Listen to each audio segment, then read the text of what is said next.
Dis, tu pourrais me donner des explications? Hein? De quoi tu parles? Ah, ça, ne t'en fais pas. Tous les deux, on est frères et sœurs. Y a rien de bizarre. Frangin, tu m'as réveillée, je suis encore fatiguée. Je te parle pas de ça, je m'en moque complètement. J'aimerais plutôt savoir pourquoi tu ne m'as pas expliqué comment elle trichait tout à l'heure. J'aurais pu gagner la partie si tu l'avais fait. Le serment numéro 8. Tout tricheur confondu durant la partie est déclaré vaincu, c'est ça? Oui, par ta faute, j'ai perdu ce défi. Maintenant, tout est fini, je suis éliminée de la sélection du nouveau roi. Autrement dit, Tu es en train de passer tes nerfs sur nous parce que tu as perdu? elle a mordu à l'hameçon. Oui, tu peux t'énerver contre nous autant que tu veux, mais ce n'est pas de notre faute si tu n'as pas réussi à avoir une tricherie aussi simple. C'est assez pathétique. Je te permets pas. Non seulement une môme peut lire en toi comme dans un livre ouvert, mais en plus, ça te met dans tous tes états. C'est d'un ridicule. Tu es primaire, colérique, hyper émotive et tu refuses de prendre le moindre risque. Un vrai cas désespéré. Mais bon, j'imagine que si tu tiens du roi crétin, c'est normal que tu perdes sans arrêt. Retire tout de suite ce que tu viens de dire. Hein? Dis ce que tu veux sur moi, mais je ne tolérerai pas que tu te mettes à insulter mon grand-père. Alors retire ce que tu viens de dire. Si tu t'énerves autant, c'est sûrement parce que j'ai raison. Tu es bien la digne petite fille du roi crétin. Là, c'en est trop.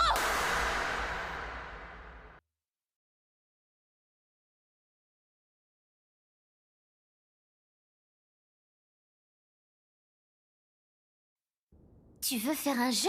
Oui, tous les conflits sont censés être réglés au moyen d'un jeu. C'est ce que dicte la loi de ce monde, non? Je te propose qu'on règle ça avec un Shifumi. Pierre, feuille, ciseaux? Oui, c'est ça. Ah. Je t'avertis. Moi, je ne jouerai que feuille. Si je joue autre chose, je perds. Est-ce que ça te convient? Si je te bats avec pierre ou ciseaux, tu perds également. Et dans ce cas, il y a match nul. Qu'est-ce qui se passe si on joue la même chose? Si on joue tous les deux feuilles, il y a match nul. Dans tous les autres cas, tu gagnes. C'est simple, non? Oui, j'ai compris. Je vois où il veut en venir. Très bien. Et qu'est-ce qu'on va parier? Si jamais c'est toi qui gagnes, je m'engage à faire tout ce que tu me demanderas. Je t'apprendrai l'art de la tricherie. Et je te promets que je ne traiterai plus de roi crétin ton crétin de grand-père. Tu pourras même nous dire d'aller nous faire voir. Par contre, si c'est moi qui gagne, c'est toi qui devras faire tout ce que j'exigerai. Personnellement, je n'aurai aucun problème à jouer ma vie sur un simple Shifumi. Je sais pas si tu comprends. Et en cas de match nul? Dans ce cas, je ne te donnerai qu'un indice sur la triche. Rien de plus. Et en échange, tu me feras une faveur. Entre nous, quand on aura dépensé tout cet argent, on n'aura plus aucun moyen de se loger et de se nourrir. Donc en fait, tu veux que je vous offre un toit à tous les deux?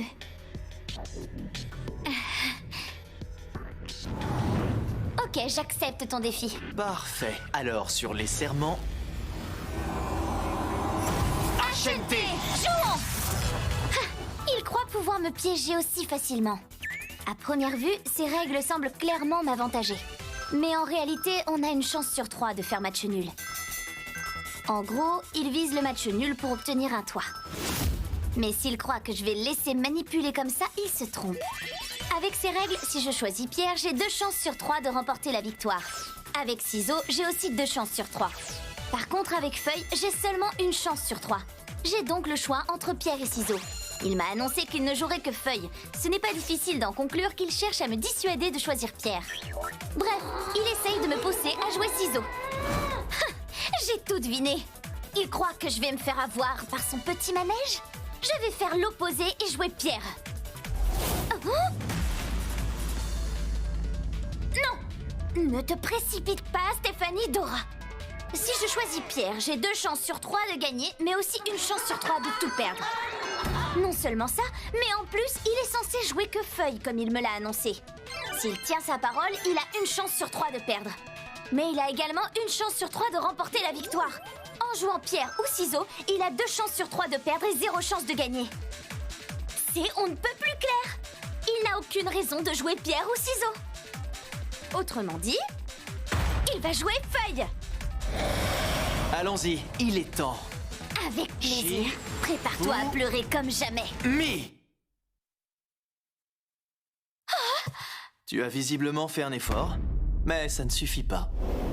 Tu as failli jouer pierre, comme je t'induisais à le faire. Mais en voyant l'expression de mon visage, tu t'es calmé. Et tu as compris que je ne pouvais gagner qu'en jouant feuille. Éliminer mes chances de gagner était un bon début. Sauf que dans ce cas, tu aurais dû jouer feuille plutôt que ciseaux. Mais pourquoi? Avec ciseaux, j'avais plus de chances de gagner qu'avec feuille. Justement, je pouvais facilement prévoir que tu jouerais ciseaux. Si tu avais été au bout de ton raisonnement, tu aurais pu deviner la bonne solution. Tu aurais alors choisi feuille et tu aurais remporté la victoire. Ça prouve ce que je disais. Tu as encore des progrès à faire. Depuis le départ, je savais qu'il était nécessaire que je gagne cette partie. C'était même inévitable. Je ne suis pas idiote, je sais très bien que tu visais le match nul pour obtenir un logement. Pas du tout. Tu veux bien nous rappeler ce que j'ai dit, Serette? T'as dit qu'elle devrait te faire une petite faveur. Et quelle faveur exactement? Tu l'as pas précisé. Non mais tu rigoles, j'espère. C'est pas vrai, j'ai tout vérifié. C'est pour ça que je t'ai demandé si tu voulais un toit. Ouais. Mais est-ce que j'ai répondu à ta question?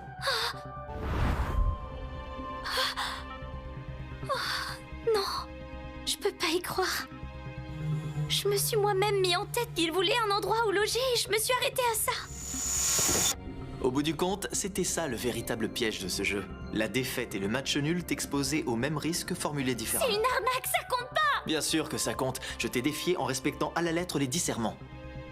C'est ta faute, il fallait faire plus attention.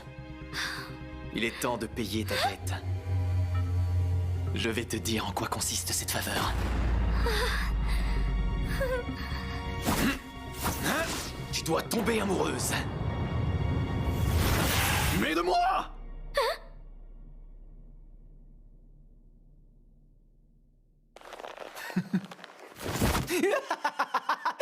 C'est parfait, non? Qu'est-ce que tu dis de ce plan sans faille, Serette? Le serment numéro 6, tout pari fait au nom des serments doit être strictement respecté. Si elle gratte pour moi, elle me donnera par la même occasion tout le fric que je veux et un logement! Frangin, si tu avais dit deviens ma propriété, tu aurais eu exactement le même résultat. Hein, quoi? Frangin, tu avais des raisons inavouables. Non, mais je le crois pas! Je ne me suis pas rendu compte, mais la peur de ne jamais avoir de copine si je laissais passer cette chance a altéré mon jugement!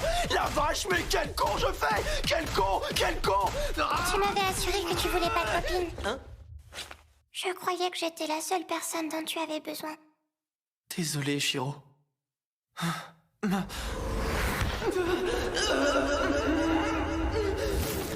Pardonne-moi, c'était juste un air que je me donnais! Il y a des choses qu'on ne peut pas faire avec sa sœur. Toi, pour l'instant, tu n'as que 11 ans. Mais moi, à mon âge, j'ai des désirs sexuels. Tu l'as dit 4 fois. Une fois qu'on a prêté serment, on ne peut pas revenir sur la mise qu'on a faite. Tomber amoureuse est une chose, mais en arriver à être jalouse de sa petite sœur en est une autre et je ne peux pas l'accepter. C'est trop dégradant. Je ne peux pas. Je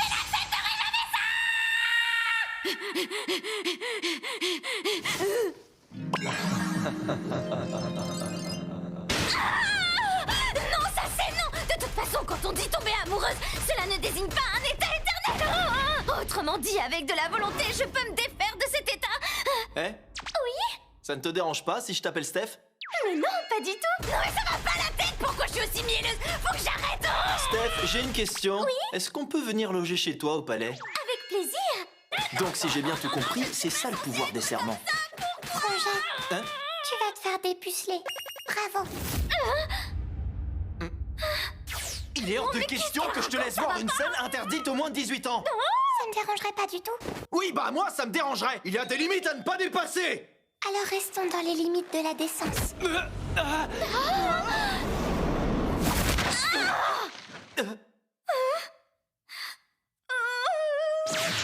Ça, c'est ce qu'on appelle un pelotage de sein incontrôlable. Incontrôlable.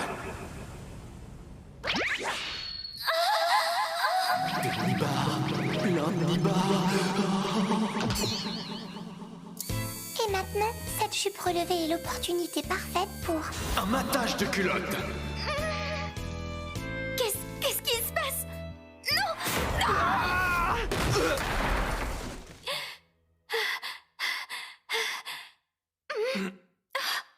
Sora, rien de cassé? Désolé, pardonne-moi. Désolé, je suis désolé, je te prie de me pardonner. J'ai eu peur de ne plus jamais avoir l'occasion de toucher des nichons. Je suis vraiment désolé, tu sais, je suis un garçon et un garçon ça pense à des trucs. Qu'est-ce qui lui arrive d'un coup? Je me sens pas bien du tout. Comprends-moi, je m'en veux énormément. Je n'ai pas pu me retenir, c'est tout. Donc si je comprends bien, vous ne supportez pas d'être séparés une seconde et vous craquez complètement quand ça vous arrive. Chiro! Câlin! C'est quoi leur problème? Ils sont pas normaux. Vous êtes d'un autre monde? Oui, Je vois, c'est pour ça que vous n'aviez aucun endroit où vous loger. Tu nous crois vraiment? Tu penses qu'on vient d'un autre monde? Je savais déjà avant qu'il existait de la magie d'invocation, donc c'est logique que ce soit possible. c'est un vrai univers de fantaisie. Je me demandais plutôt autre chose. À quoi ça rime tout ce petit manège? Ah, Chiro n'aime pas se doucher. Enfin, pour être plus précis, elle ne se douche pas souvent parce qu'elle est gênée d'être nue devant moi. Ça aide quand c'est dans un bain avec son amie, Madame Vapeur. Je te déteste, Frangin, t'es lourd. Ce serait pas plus simple si tu sortais de la salle de bain 5 minutes? Comme tu l'as vu, Chiro et moi, on peut pas trop s'éloigner l'un de l'autre. La présence de Madame Vapeur est indispensable. Toi, Steph, c'est une autre histoire. Je ne vais pas me gêner pour te reluquer à poil. Excuse-moi, Steph, il m'a glissé des mains. Tu peux me le ramasser, s'il te plaît? Qu'est-ce que c'est? C'est un accessoire top secret qui vient de l'autre monde. Ça vient de votre monde? Si Steph ramasse le smartphone, elle sera photographiée nue. Et comme Chiro est loin, elle sera cachée par la vapeur. Alors c'est bon, tu as pu le ramasser? Oui. Je pense que tu vas être content, l'image est parfaite. C'est quand même pas très pratique de bouger avec ces froufrous. Quand j'étais petite, c'était la robe que je portais le plus souvent. Elle te va parfaitement. Ce costume est un peu solennel à mon goût, mais je dois avouer que j'aime bien le côté cosplay, regarde. Tu es simplement resplendissante dans cette robe. Cadeau du ciel! Non, non, non, non, je ne dois pas faire... Contre quoi elle se bat exactement? Contre elle-même, je pense. Vous devez avoir soin, je vais vous faire du thé! Qu'est-ce qu'elle a au juste?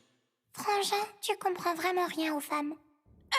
Mademoiselle, on va s'occuper du thé. Pas besoin de vous embêter avec ça. Oh, ça me fait plaisir de m'en charger. Vous pouvez me dire d'où vient cette tenue étrange? Qu'est-ce qui lui arrive? Faut faire quelque chose. C'est absolument délicieux. Tu as un côté parfaite petite femme d'intérieur. Oui, tu devrais la prendre pour épouse. Pour épouse? Oh, tu me fais rougir. J'ai tellement honte de moi, mademoiselle.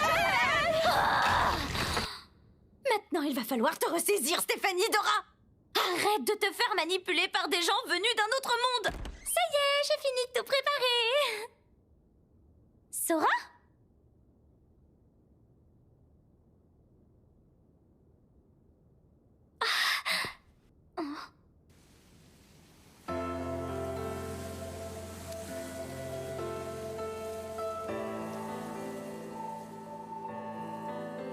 L'ambiance a l'air bien tristounette pendant ce tournoi de sélection du nouveau roi. Je trouve que ça manque de vie. Tu es en train de lire un livre qui n'est pas en japonais? J'essaye. C'est de l'Imanicien. Elkia était autrefois la plus grande et la plus prospère des nations appartenant à l'Humanity. Humanity, ça correspond à quoi? Ce nom désigne la race humaine. La race humaine, tu dis? Avant, ça regroupait de nombreux pays. Ils étaient répartis à travers tout le continent. Mais ils étaient déjà tous très appauvris quand mon grand-père a accédé au trône. Seule Elkia a survécu. La seule solution pour récupérer notre territoire était de jouer au jeu des conquêtes. Alors vos adversaires n'étaient pas des humains. J'imagine que c'est ce que ça signifie quand tu parles d'Humanity, non? Oui, évidemment. Dans ce cas, c'est quoi les autres espèces en dehors des humains? Eh bien, au total, il y a 16 races civilisées et intelligentes qui se partagent le monde. C'est à toutes celles-ci que le dieu a imposé la loi des 10 serments. L'ensemble de ces peuples est collectivement appelé les Exides. Les premiers sont nommés Oldeus. Ce sont eux que le dieu unique a battus. En deuxième, les Fantasmas. En troisième, les Elementals. Les elfes qui sont en 7e position sont des experts en magie. Au fil du temps, ils ont fait d'Elvengard la plus grande nation du monde. En bas du classement, il y a les Warbeasts en 14e et les Sirènes en 15e. Pas si vite. Ça correspond à quoi exactement ce classement? C'est le rang hiérarchique des races. A priori, il a été défini selon les aptitudes à la magie de chacune. Et y a pas Humanity? Nous sommes en 16e position. Tout en bas, hein? Qu'est-ce que tu veux? C'est comme ça. On a 0 aptitude pour la magie. 0, tu dis? Personne ne sait utiliser la magie du tout? C'est ça. Les Imaniciens n'ont pas de conduit spirituel. C'est ce circuit qui permet aux autres races de se connecter à la source de la magie de ce monde. On est incapable de l'utiliser. En plus, on n'a aucun moyen de savoir quand quelqu'un fait de la magie. C'est pour ça qu'elle perd toujours. Il ne faut pas que tu sois aussi défaitiste. Tu ne peux que perdre avec cet état d'esprit. Une petite question. Il y a une bibliothèque ici? Si ce sont des livres que tu veux, il y en a dans le bureau. Mais par contre, ces livres... Ils sont écrits en imanicien. Va sûrement falloir que j'apprenne la langue. C'est sûr que ça peut aider. Frangin, Ah, c'est bon, j'ai appris. bravo, sœurette. Sois plus enthousiaste. Ça, c'est bien, ma sœur Adou, non, mais l'enfant attendez, prodige qui peut c'est résoudre vraiment pas une n'importe quel plaisanterie. problème. Tu as intégralement appris cette langue en si peu de temps? Oui, évidemment. Mais c'est impossible de maîtriser une langue aussi rapidement! C'était extrêmement facile. L'oral et l'écrit sont identiques. T'es lent, toi, Frangin. Pour un homme, il vaut Sérieux, mieux être trop pour lent elle, que c'est trop rapide. facile. Tu veux dire que t'as pas été bien pourvu, c'est ça? Mais non, C'est voyons. de là, le bluff du Shifumi. Un cerveau prodigieux et une complémentarité fondée sur une confiance totale. Toi, tu es spécial. Tu Est-ce sais que lire c'est les le textes destin qui anciens nous les dans envoie? des langues différentes. Est-ce qu'il pourrait réussir à sauver Elkia?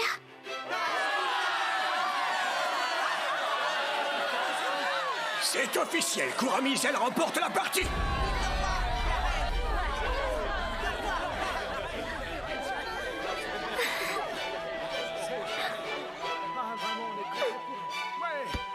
Steph, pourquoi tu voulais devenir roi? Après toute une nuit de lecture, j'ai appris énormément de choses sur l'histoire de ce pays et sur la vie de ton grand-père. C'est très intéressant. Ah bon? Tu avais peur de perdre ton rang dans la famille royale? Non, pas du tout. Est-ce que tu voulais essayer de sauver Elkia? Bien sûr que c'est ce que je voulais. C'est la première raison qui me motive. Mais c'est difficile. À force d'accumuler les défaites au jeu des conquêtes, mon grand-père a fini par être traité de roi crétin. Pourtant, il croyait fermement au potentiel du peuple d'Imanity. Même si nous étions 16e au classement et que nous ne savions pas utiliser la magie, il nous pensait réellement capables de nous surpasser et de battre les autres races. Je tenais plus que tout à prouver que mon grand-père ne s'était pas trompé à notre sujet. Je voulais être roi et reprendre notre territoire. Je voulais montrer au monde qu'il avait raison de croire en Imanity. C'était mon vœu le plus cher. Steph, dis-moi, tu aimes profondément ce pays et ce monde, plus que toute chose. En effet. C'est normal, c'est mon monde. Tu as de la chance, tu sais. Je t'envie de pouvoir affirmer que tu aimes ton monde aussi nettement. Malheureusement, ton vœu ne sera pas exaucé.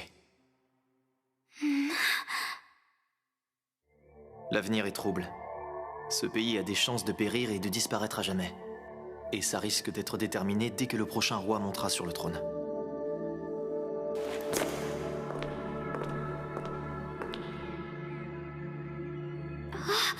Kurami. Le moment est venu. Ta cérémonie de couronnement est sur le point de commencer. Ma pauvre Stéphanie Dora, tu es vêtue d'un tel accoutrement depuis que tu as perdu ta partie contre moi? Sauf erreur de ma part, c'est ton merveilleux grand-père qui t'avait offert cette robe que tu aimes tant, non? Je te la rends.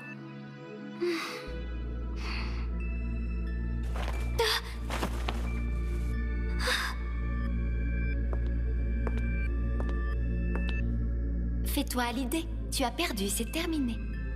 Ne répète pas l'erreur du roi crétin qui t'a offert cette robe. Tu ne ferais que perdre ton temps.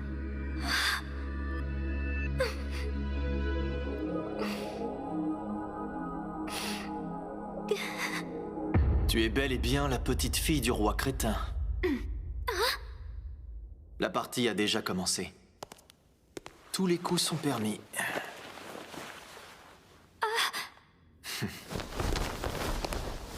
Sora! Serment numéro 6. Tout pari conclu au nom des serments doit être strictement respecté.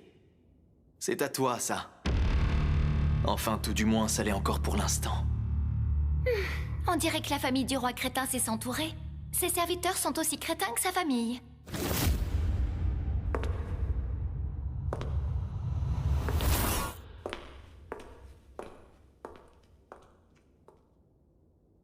Dis, sœurette. Tu me suivras n'importe où et quoi que je fasse, n'est-ce pas? Oui. Où que ce soit et pour toujours, comme on se l'est promis. Tu réponds sans hésiter. Moi aussi, je serais prêt à mourir pour toi, ma sœur. Arrête, tu as l'air vraiment content. Bah, je crois que je vais pouvoir t'emmener avec moi dans un endroit bien plus divertissant que notre monde. Tu vas rester accroupi là jusqu'à quand, Steph? Tu dois avoir hâte de récupérer la robe de ton grand-père, non? Allez, Steph, dépêche-toi de te lever. On y va. D'accord, mais où? Quelle question? On va aller prouver que ton grand-père avait raison depuis le début. Sora! Qu'est-ce qui se passe? Mais j'y pense, je n'ai plus ces visions que j'avais avant. Au fait, j'oubliais. Je te remercie pour les délicieux cookies. C'était très gentil. Allez, assez traîné!